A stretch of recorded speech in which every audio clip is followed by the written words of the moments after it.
प्रिय विद्यार्थियों नमस्कार। ऑनलाइन कक्षाओं में आपका स्वागत है। हम आज बीए पार्ट थर्ड ईयर में संत थॉमस एक्विनास के राज्य संबंधी विचार हैं, उनके बारे में अध्ययन करेंगे। सबसे पहले हमने एक्विनास का परिचय देखा, फिर एक्विनास समग्र मध्यकाल में समग्र विचारों का प्रतिनिधित्व करता है, इसके बारे में अपन ने अध्ययन किया। और विगत जो व्याख्यान था अपना, उसमें अपने अध्ययन किया था कि एक्विनास मध्य युग का अरस्तु था। वो मैंने आपको बताया कि कैसे अरस्तु के विचारों को उन्होंने मध्यकाल में पुनर्जीवित किया था, उनमें उन्होंने कुछ संशोधन किया था और अंतिम रूप से अपने जो विचार हैं वो उन्होंने बताए थे। और उनके जो विचार हैं वो आधुनिक युग का प्रारंभ भी करते हैं और आधुनिक युग में राष्ट्र राज्य जैसी संस्थाएं देखने को मिलती हैं, वो भी हम ये कहेंगे कि एक्विनास के विचारों की ही देन है। आज हम संत थॉमस एक्विनास के राज्य संबंधी विचार हैं, इनके बारे में अध्ययन करेंगे, जो कि एक्विनास में उनका अंतिम विचार बन जाता है। और इसी के साथ जो एक्विनास विचारक हैं वो हमारे पूर्ण भी होंगे।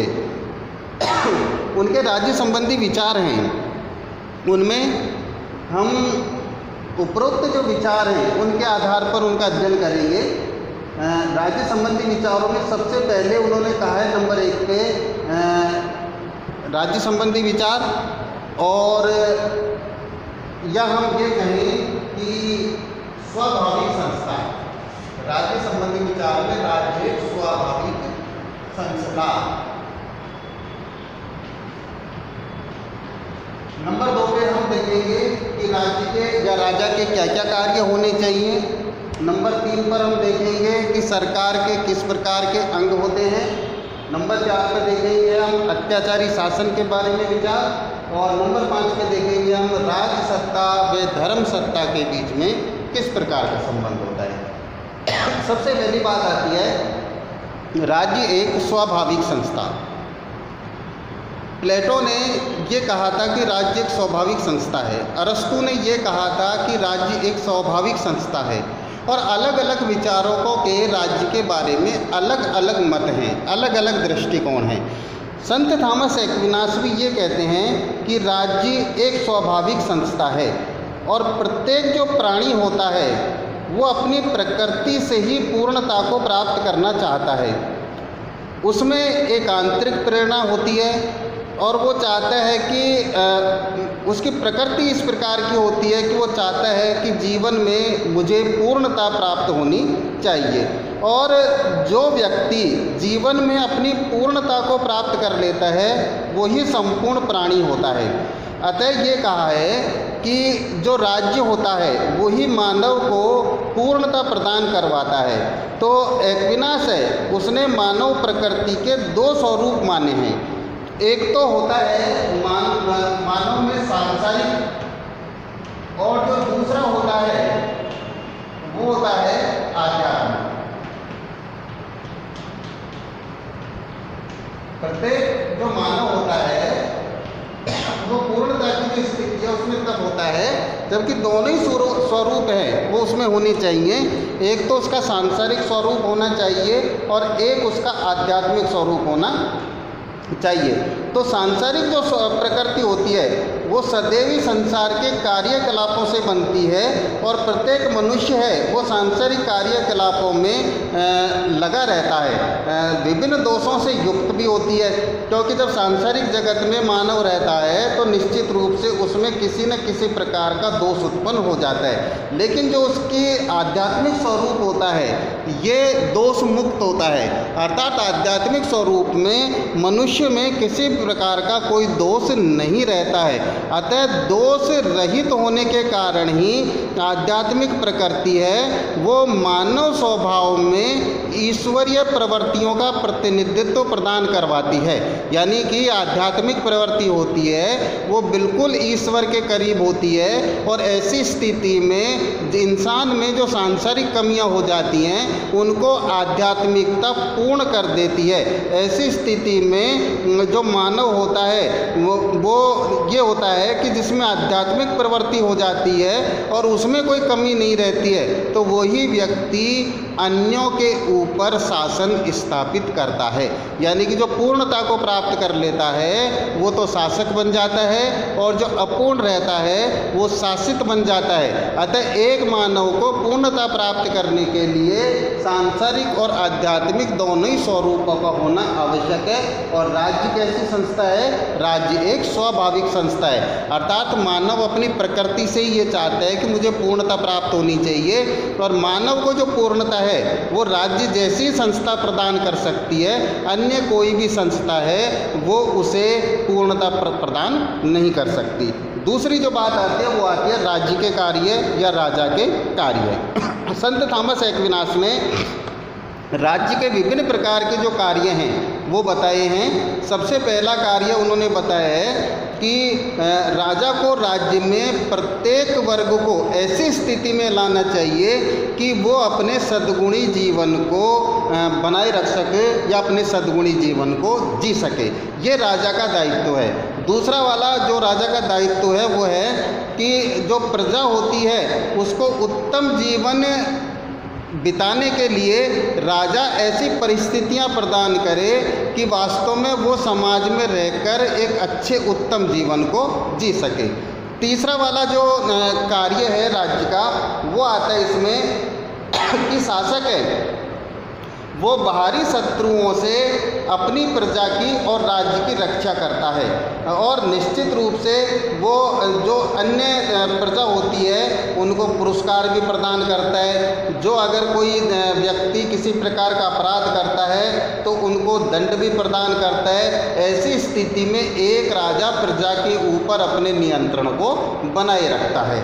चौथी वाली जो बात आती है इसमें वो आती है कि जीवन को नियंत्रित रखने के लिए एक राजा को जनसंख्या पर नियंत्रण भी रखना चाहिए।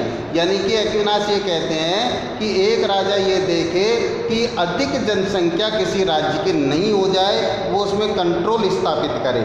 पांचवी वाली जो बात आती है राजा की या राज्य के कार्य की, उसमें आती है कि एक राजा को चाहिए कि वो अपने राज्य में प्रजा को चोर और डाकुओं है या उपद्रवी हैं उनसे वो मुक्त रखे बिल्कुल। यानी कि इस प्रकार की जो प्रकृति के लोग हैं वो राज्य में किसी भी रूप में होने ही नहीं चाहिए। छठा वाला जो कार्य है राज्य का वो आता है इसमें कि राज्य के लिए राजा को एक विशेष मुद्रा चलाई जानी चाहिए। इससे प्रजा के पास में विशेष मुद्रा होगी तो वो किसी प्रकार का आदान प्रदान है वो कर पाएगा।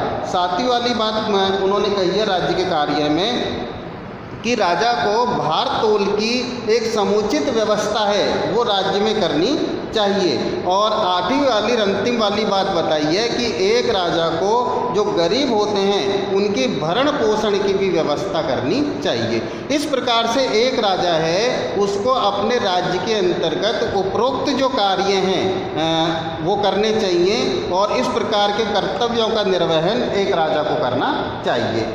नेक्स्ट जो उनका विचार आता है वो आता है सरकार के अंग। यहाँ पर अरस्तु की भांति जो एक्विनास है उन्होंने सरकार के 3 तो शुद्ध रूप बताए हैं और 3 उनके विकृत रूप बताए हैं। जो शुद्ध रूप हैं उनमें पहला तो आता है राजतंत्र, दूसरा वाला आता है इसमें कुलीन तंत्र, और तीसरा वाला जो आता है वो आता है इसमें पॉलिटी। उसी प्रकार से 3 जो विकल्प रूप होते हैं उसमें पहला वाला तो आता है निरंकुश तंत्र, दूसरा वाला आता है इसमें धनिक तंत्र, और तीसरा वाला आता है इसमें प्रजातंत्र।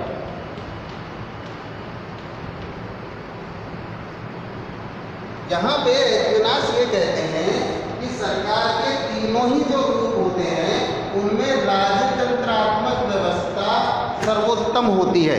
अर्थात एक राजा का जो शासन होता है वो सर्वश्रेष्ठ होता है, लेकिन यहाँ पर उन्होंने ये भी कहा है कि एक राजा को वंशानुगत आधार पर स्थापित नहीं करना चाहिए, अर्थात राजा को प्रजा के द्वारा निर्वाचित करना चाहिए। ऐसा राजा जो प्रजा के द्वारा निर्वाचित होगा वो राजा प्रजा के प्रति उत्तरदायी भी होगा और अपने पद पर किसी भी प्रकार की कोई भ्रष्टता नहीं करेगा या भ्रष्ट आचरण नहीं करेगा। इस वजह से ये कहा है कि राजतंत्र एक ऐसी सक्षम शासन व्यवस्था होती है जिसमें प्रजा है वो उस राजतंत्रीय शासन में सही रहती है और राजा होता है वो प्रजा के लिए भी अनेक कार्य संपन्न कर पाता है। नेक्स्ट जो विचार आता है उनका वो आता है अत्याचारी शासन। अत्याचारी शासन के बारे में एक्विनास का ये कहना कि सर्वश्रेष्ठ शासन जो होता है वो राजतंत्र होता है और राजतंत्र का जो विकृत रूप होता है वो निरंकुश तंत्र होता है। ये जो निरंकुश तंत्र होता है ये सबसे बुरा या सबसे अत्याचारी शासन होता है। अब अगर इस प्रकार से अत्याचारी शासन हो जाए या राजतंत्रात्मक शासन व्यवस्था में कोई राजा जनता के ऊपर अत्याचार करने लग जाए या वो शासन निरंकुशता में परिवर्तित हो जाए तो फिर जनता को उस शासक के विरुद्ध विद्रोह करने का अधिकार है। लेकिन यहाँ ये कहा है कि एक सामान्य हित को ध्यान में रखते हुए ही जनता को विद्रोह करना चाहिए। अब अरस्तु साहब वो ये कहते थे कि क्रांति के द्वारा शासन में परिवर्तन कर देना चाहिए, लेकिन एक्विनास यहाँ इस बात को कहते हैं कि अत्याचारी शासन से छुटकारा पाने के लिए जनता को राजा का वैध प्रतिरोध करने का अधिकार है, अर्थात कानूनन रूप से उस राजा में परिवर्तन कर देना चाहिए।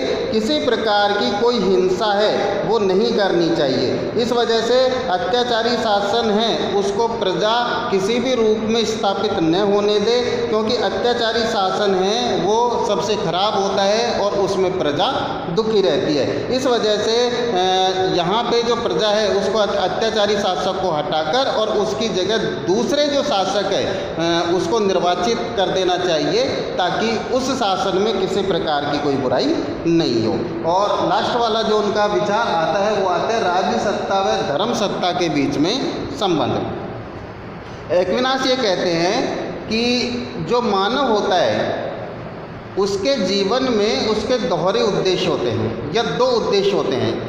एक तो उसका उद्देश्य होता है सांसारिक सुख की प्राप्ति करना और दूसरा उद्देश्य होता है उसका आध्यात्मिक सुख की प्राप्ति करना।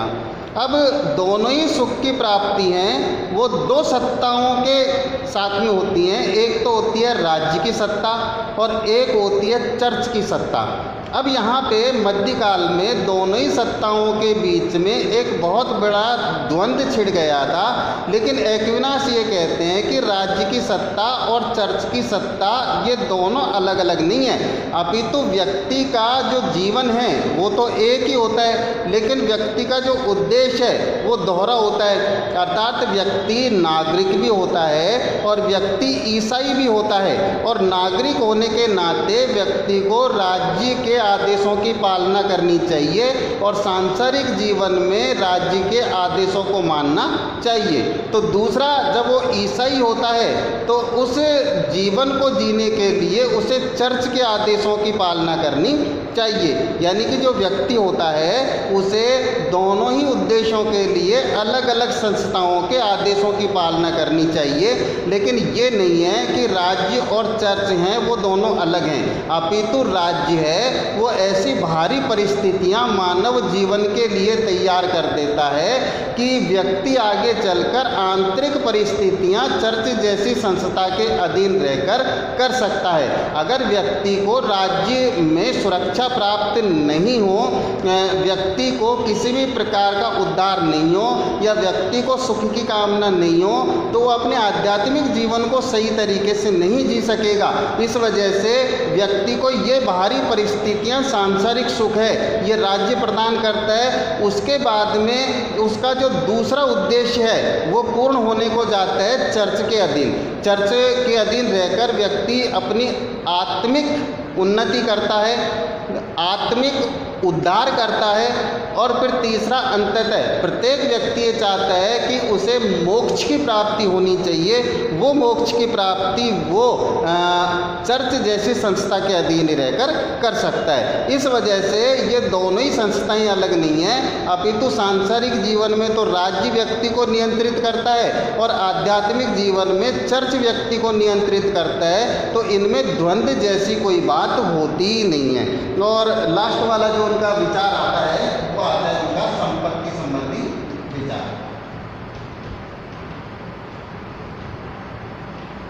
छठा वाला विचार और आप इसमें जोड़िएगा, वो आता है उनका संपत्ति संबंधी विचार। यहाँ पे जो एक्विनास हैं वो ये कहते हैं कि व्यक्तिगत संपत्ति है वो व्यक्ति के पास में होनी चाहिए, लेकिन उनका ये भी कहना कि जो व्यक्तिगत संपत्ति होती है उस पर चर्च का नियंत्रण होना चाहिए और पोप का भी उसके ऊपर अधिकार होना चाहिए और ये उपयुक्त है।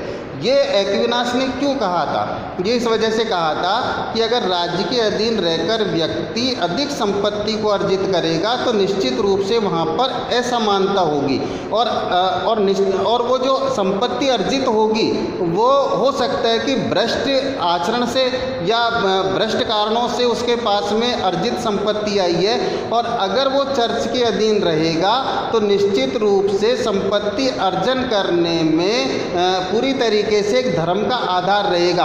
और जब पोप का उसके ऊपर नियंत्रण रहेगा तो व्यक्ति है उसके अंतर मन में ये बात होगी कि मुझे अपने व्यक्तिगत जीवन में संपत्ति का अर्जन तो करना चाहिए, लेकिन मुझे अधिक संपत्ति का अर्जन नहीं करना चाहिए, या मुझे मेरे जीवन में मेरे जीवन को चलाने के लिए संपत्ति का अर्जन करना चाहिए। इस वजह से ये कहा है एक्विनास ने कि अगर किसी व्यक्ति के पास में आवश्यकता से अधिक संपत्ति रहती है तो वो पाप है, और संपत्ति पर जो धर्म है उसकी छाप होनी चाहिए। अगर धर्म के अधीन संपत्ति रहेगी तो फिर संपत्ति में जितने भी दुर्गुण होंगे वो सारे के सारे दूर हो जाएंगे। इस वजह से संपत्ति है वो चर्च के अधीन होनी चाहिए, संपत्ति है उस पर पोप का अधिकार होना चाहिए, उस संपत्ति पर राज्य का अधिकार नहीं होना चाहिए। तो ये हमने देखा कि जो एक्विनास साहब थे उन्होंने राज्य संबंधी विचार हैं उनमें 6 प्रकार के जो बिंदु हैं उनके आधार पर उन्होंने इसको स्पष्ट किया।